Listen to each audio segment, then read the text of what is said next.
Hey everyone, it's Rhysjura here, and today I'm going to be giving you my crash course in kind of artifact weapons, artifact power, and how it all works, and what you kind of want to be trying to aim for and trying to do in Legion.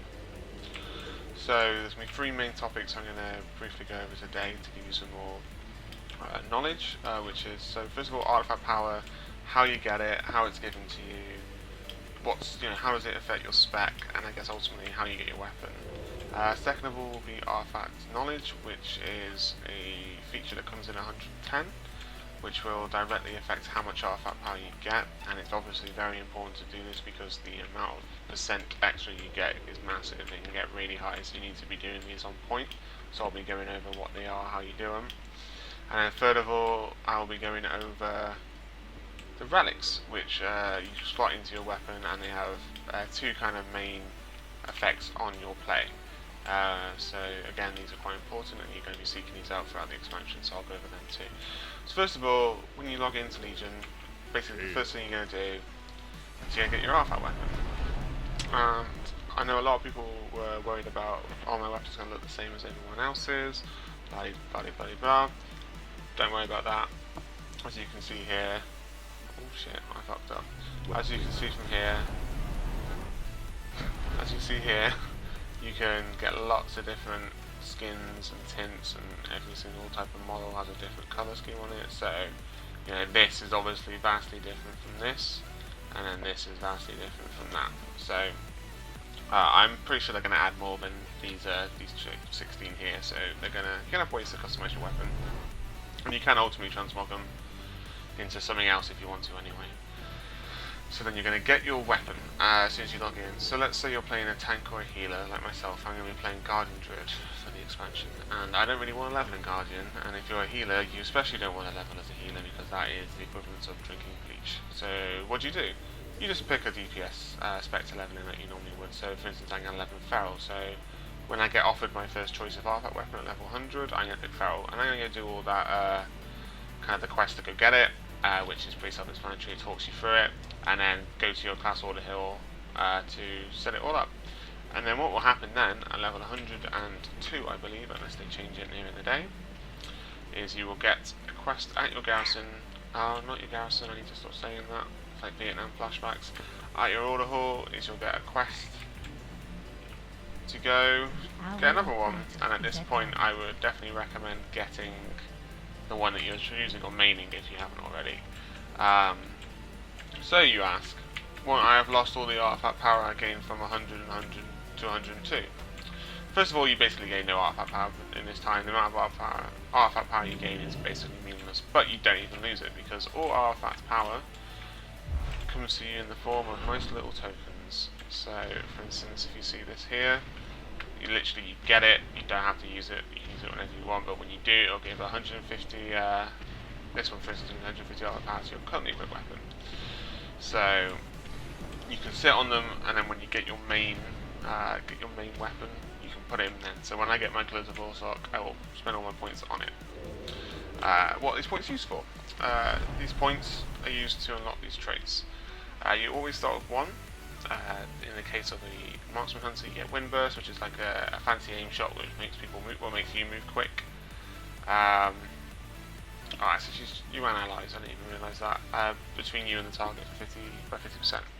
And each spec of every class gets unique ones, varying in ranges of like epicness in my opinion. So some, like the Ret Pally one, I think are a bit lackluster, whereas some like this are slightly cooler, and then there's really awesome ones like the Fire Mage in my opinion, where the Phoenixes are pretty awesome.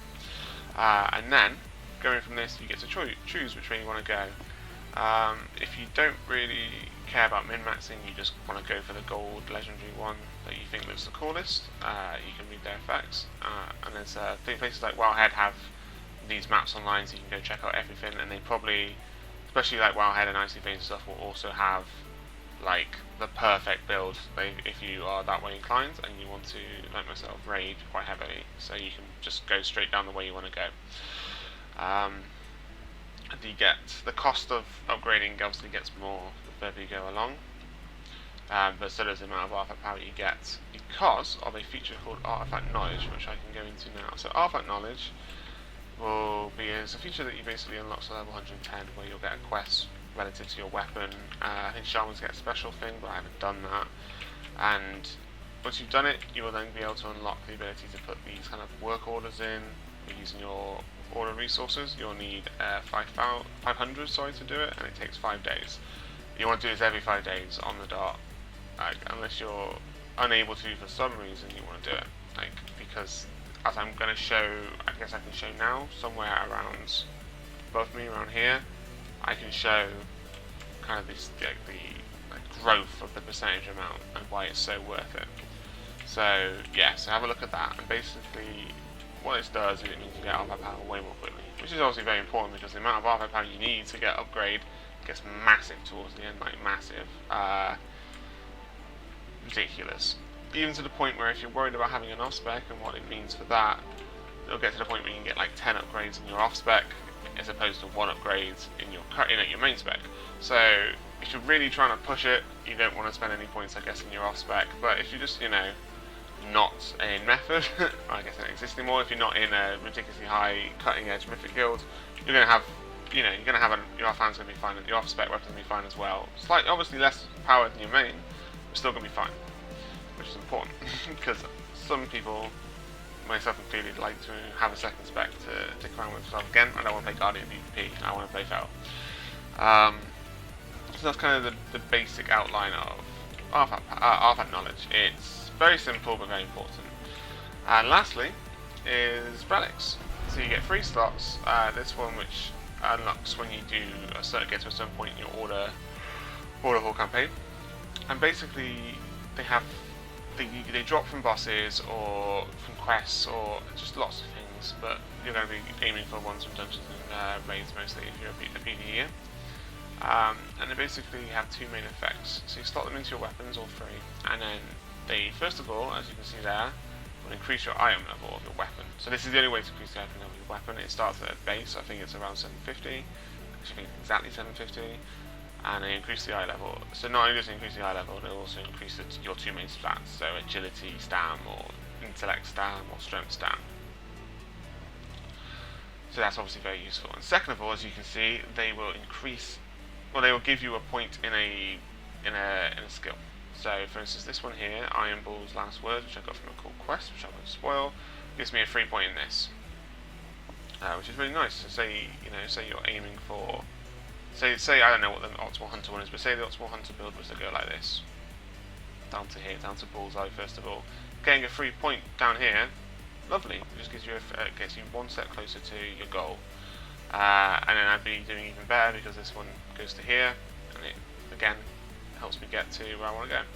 So there's places like, again, Wildhead and Ice Veins that will give you a list of all the relics, so you can go pick the exact one you want for your build, go get it equipped.